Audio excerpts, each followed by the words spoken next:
All right, we're gonna go ahead and get started. Before we get started, I'd like to tell a little people about at least a little spiel of why we're doing this in the first place. This is maybe it was in the summer, and we sent out a call for presentations, and we had a slew of presentations, and we scheduled at least 2 instructors every month to present whatever the expertise, what we think. Now, what our thinking is, we always can go to do some research and find out the best practices that work at another college. But this way, we can kind of understand what works specifically at Madison College, what our instructors are doing so well. And so we're doing this all through the year. So I guess I would email you all that you know. Thank you all for coming. And enjoy the presentation by Diane Soles, the Soul Sister. Okay, thank you so much for coming. It's always helpful to know that there's more than me and somebody else who's in the room. So I did want to just take a second to address 2 questions. One is, why do groups in online classes? So the answer for that is several-fold. One is that I think increasingly this is the way collaborations are going. So whether you're in a PTO or some other volunteer work, oftentimes you're having to communicate with someone online, or you may have to be sharing drafts with them of things that you're writing. You have to meet deadlines sometimes to get things done.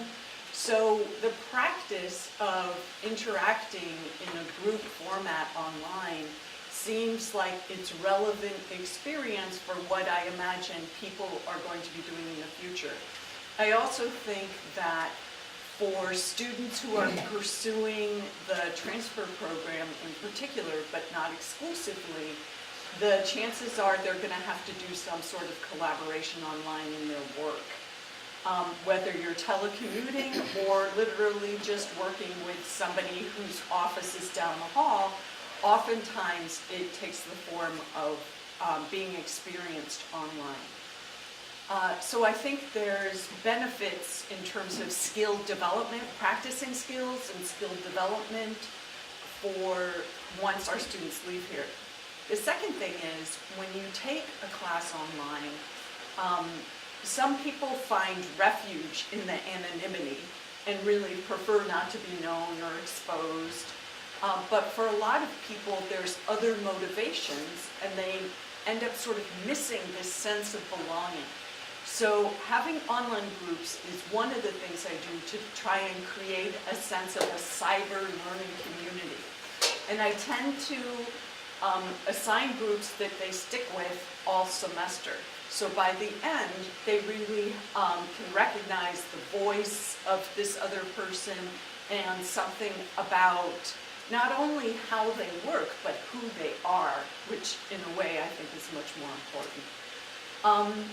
So then I also wanted to share an answer to a second question, which is, what are the biggest stumbling blocks to making online groups work? Right? Do they end up being way more work than if you had just had everyone do all the projects individually or just presented other assignments? And the answer is twofold.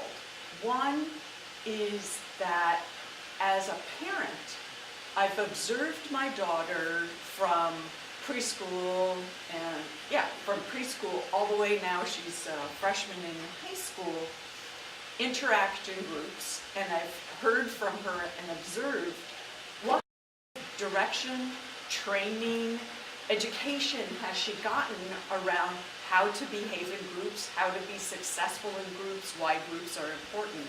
And I've come to the conclusion that once they leave preschool, they get no more instruction.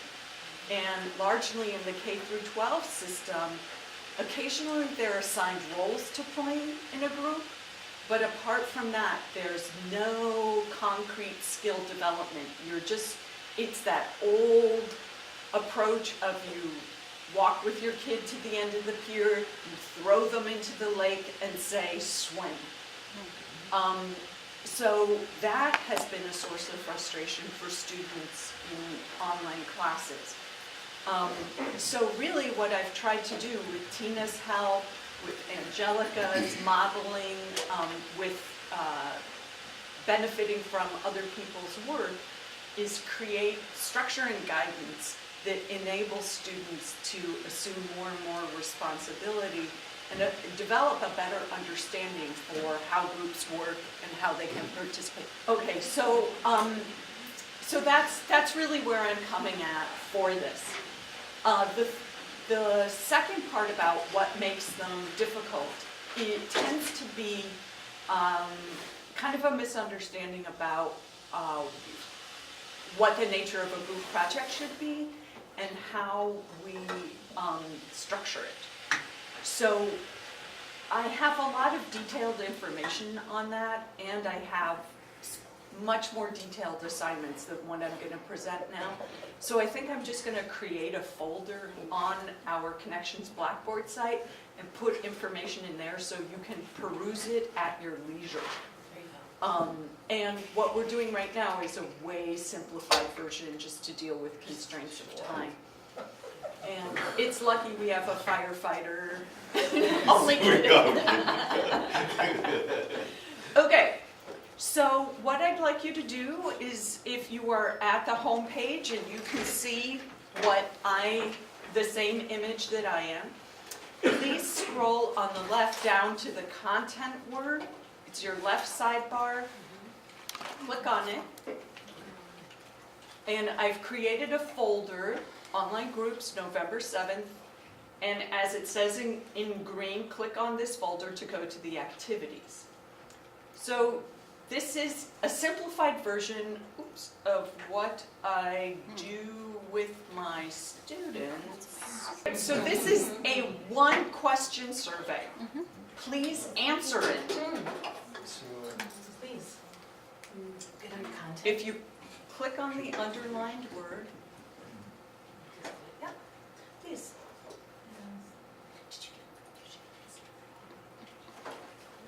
Oye, Carolina, si quieres, hay una computadora aquí con... Sí, no, lo que pasa es que se está tardando mucho. Okay.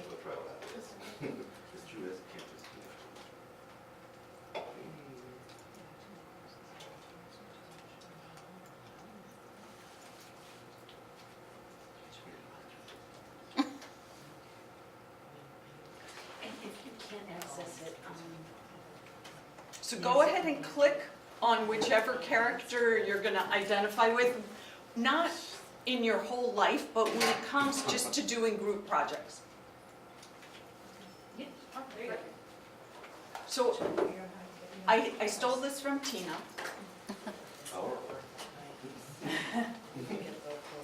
But I came up with some of my own characters.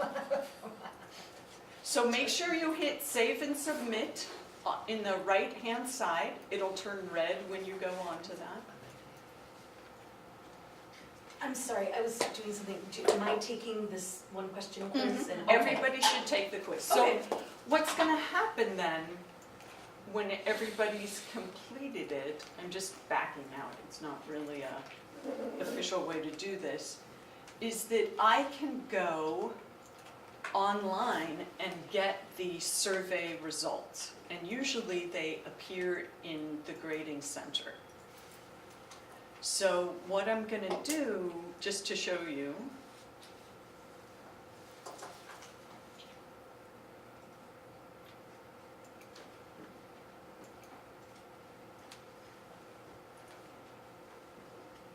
okay, so it says access, it should add the survey.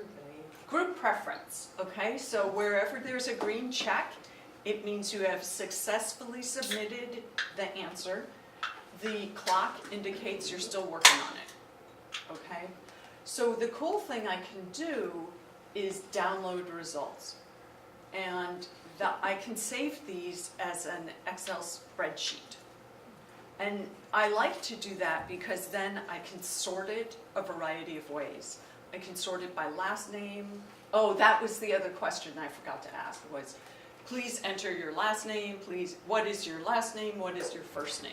So when I give it to students, I ask them which character, and I get them to enter their names as if it were a survey question, because then I can alphabetize using that information, which makes it easier to record the information in BlackBoard. So the reason to do that extra step is that I'm at a decision-making point. How do I want to proceed with creating my groups? There's two basic ways of, well, three ways. One is arbitrarily random, which is what I'm actually going to do today. I don't use that in my classes. It's just for expediency's sake that I'm using it today. The other two options are to group kids or students homogeneously, so all the Katniss and Jason Bournes go together in a group. All the Ethels and Ron Weasleys go together in other groups. The third option is to group them heterogeneously, where you're trying to seek some sort of mix between the leaders, the Jason Bournes and Katnisses, and the followers, Ron Weasley and Ethel. So really, I've been encouraged. I used to do the mix, but honestly, I think you end up with fewer conflicts doing the more heterogeneous one. The reason that I see for that is that people have similar expectations of each other when you group them homogeneously for how they're going to approach this. So there's less freaking out around deadline time if everybody's kind of a Ron Weasley and doesn't really worry about how soon to the deadline they're getting it done. They just know they'll meet the deadline. If I mix them with Jason Bourne and Katniss, I usually get some emails about uncooperation. That makes sense. So, okay, so that's one step. So what I'm going to do now is just show you how I am doing this arbitrarily, and I can talk you through it otherwise. I will tell you that I used to have an open-ended response instead of multiple choice, and I would still describe the characters, and I loved reading their responses. I am Ethel, even though she's a woman and I'm not. I am totally Ron Weasley, or they would say, I'm sort of a cross between Ethel and Katniss, and all these things. It really made it kind of fun for me to process the information, and I definitely think that element is legitimate, right? Anytime we can make our work more enjoyable to do, we're benefiting not only ourselves, but our students as well. Okay, so now what I've done is I'm going down here to groups. This is something that students can access. Everything from course management below is just for the instructor. So sorry, gotta put the glasses on. All right, so at groups, I'm gonna create. Usually what I would do is create manual enroll, okay? But, oh, whoops, over here at a group set. Manual enroll, because then I would know I'm going to put Carolina and Angelica in the same group, because I've got my list from Excel. Yes? What's the difference between single group and group set? A single group literally means, like for example, I might use single group for my online classes if I have two sections. So I could make section 3591, that would be one group, and then everybody who wasn't in that was in the other section. Okay. But I want multiple groups, so I need to create a group set. Okay. Here I'm going to use self-enroll, just lets the students do it. Random enroll is what I'm going to use where BlackBoard will do this, and so this is online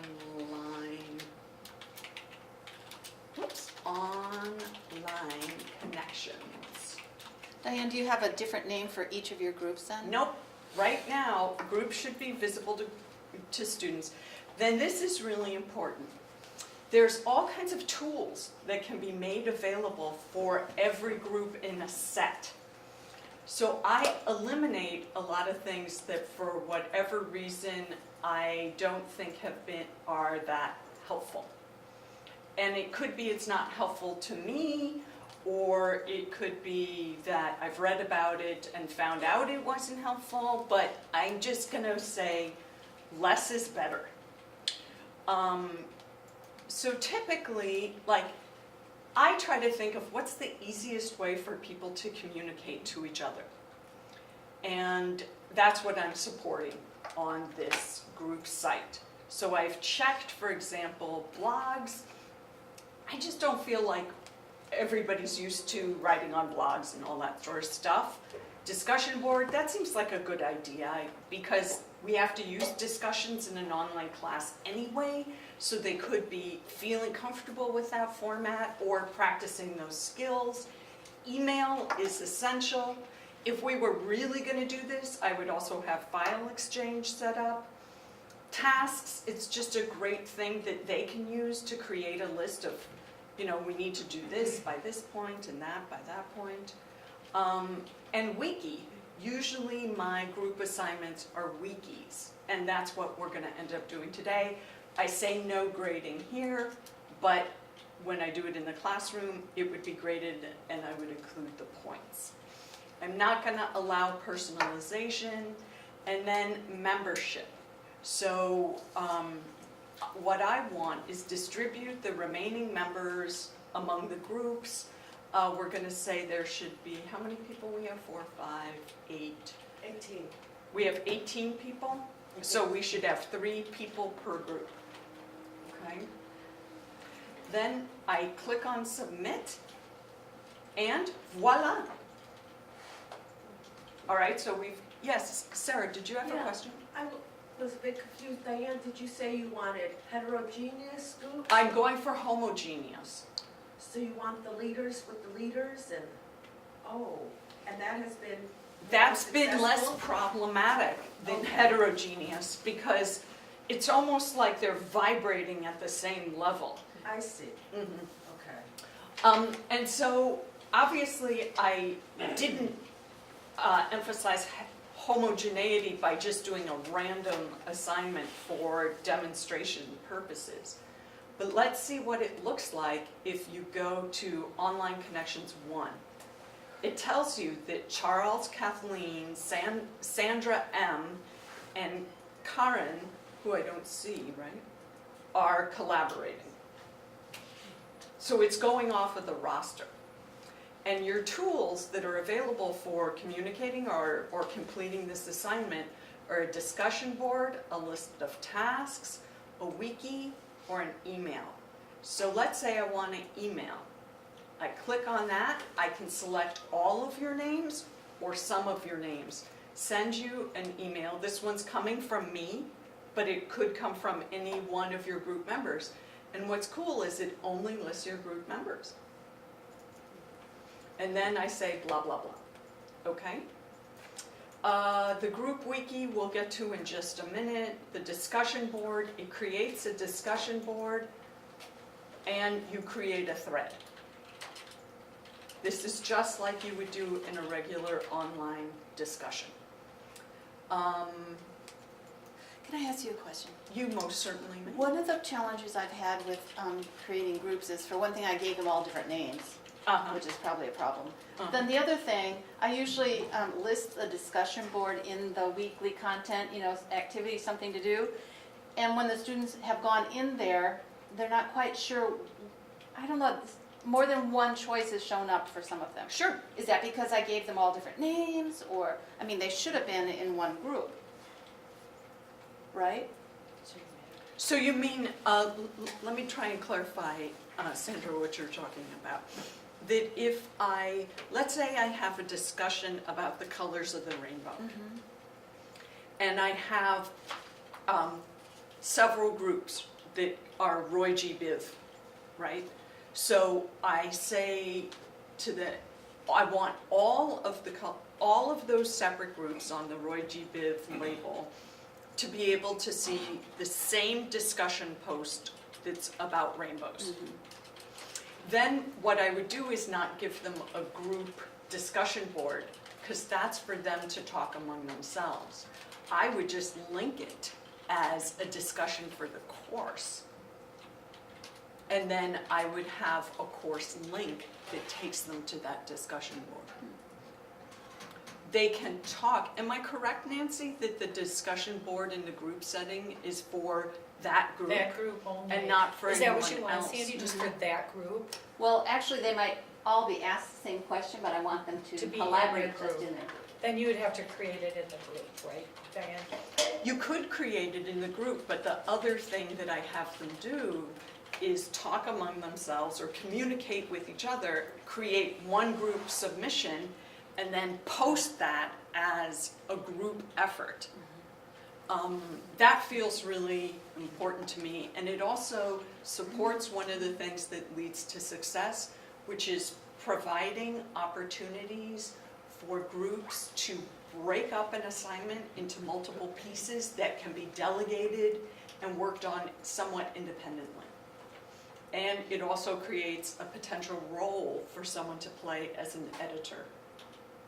Another thing that can be helpful for online groups. Did that answer your question? Okay, so let me go back to the content, and where's my, oh, it's already plugged in. I'm sorry, I thought that I had already posted this, but I had a little issue. So what I'm going to do is have you, everybody click on the group that appears. Go to the left, whoops, and see where it says groups. Click on that. You should be able to see. Okay. Do you see a group? Click on it to see who your group members are. Thank you. Go back.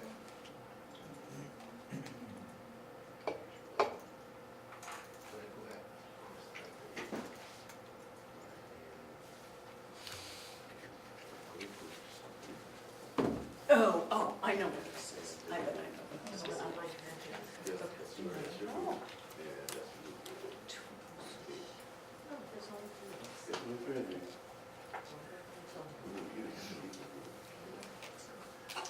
Yeah, I've already been played with all of the discussion boards. This has been a I sent you an long-term email.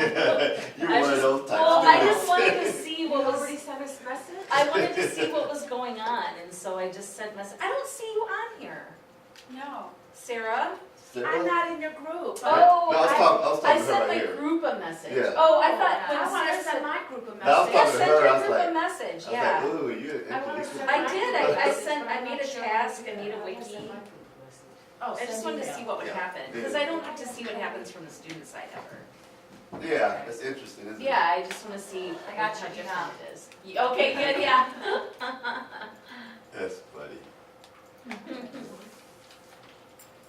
Okay.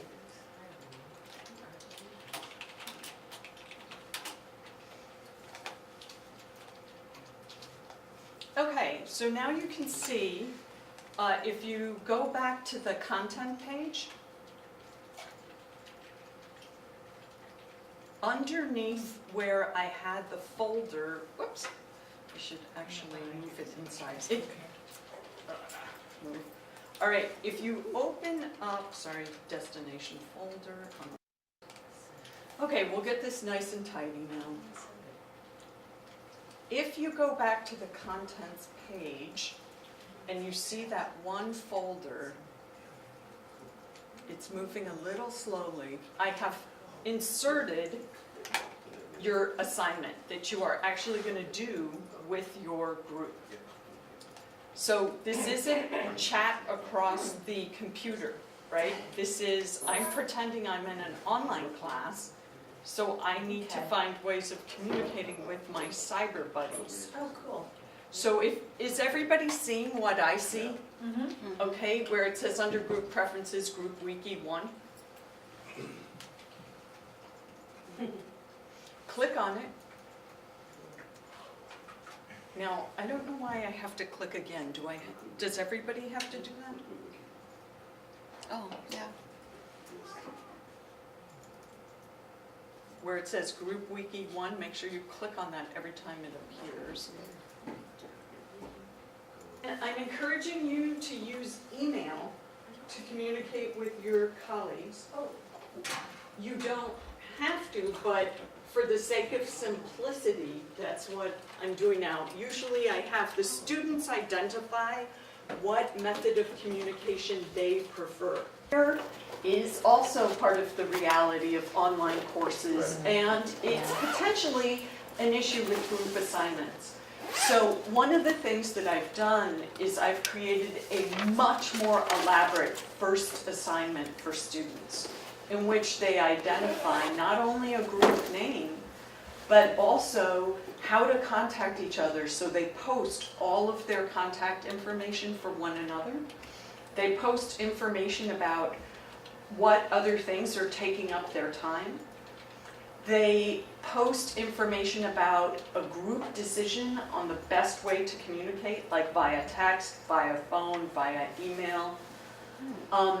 They also do things like set up a group deadline before they've even had an assignment to complete. And then the last thing I have them do is something I drew on, I adopted for online situations, but I drew on it from Matthew Sargent, which is asking them from a perspective of being compassionate, what are you going to do if somebody can't make a deadline? And there's two parts to it. How will you communicate with your group if you're the person who can't make a deadline? Underscoring that that is their responsibility. And then the other thing is, how will you deal with somebody not being able to contribute due to a situation beyond their control? Their relative dies, they have to stay home with a sick kid, they're called in for emergency overtime. All of these real life situations. And so what I'm trying to get them to do is be flexible, and I give them some suggestions. None of them include penalizing this other person. I do add, if this happens repeatedly, feel free to contact me, right? If it happens repeatedly, then it's a different sort of issue. So they have to put all of this information up, which is an attempt to get them to realize that they have responsibility. And if they submit a plan for what are you going to do if somebody misses an assignment, if their response is contact Dr. D, which is what my students call me, then I send it back to them and say, no, you know, really the point of this was for you to be self-monitoring. So blah, blah, blah. Any time throughout the rest of the semester that issues come up which have been addressed on this first assignment, I simply can direct them back to the first assignment. You all agreed. This is what you said. So it does end up putting more responsibility on them. I have found it doesn't eliminate completely freaking out. And some of that is just based on personalities. So I still have that, but I don't have it repeatedly throughout the semester. Yeah, and I have a lot more assignments and information about online groups that I would be happy to post on Blackboard.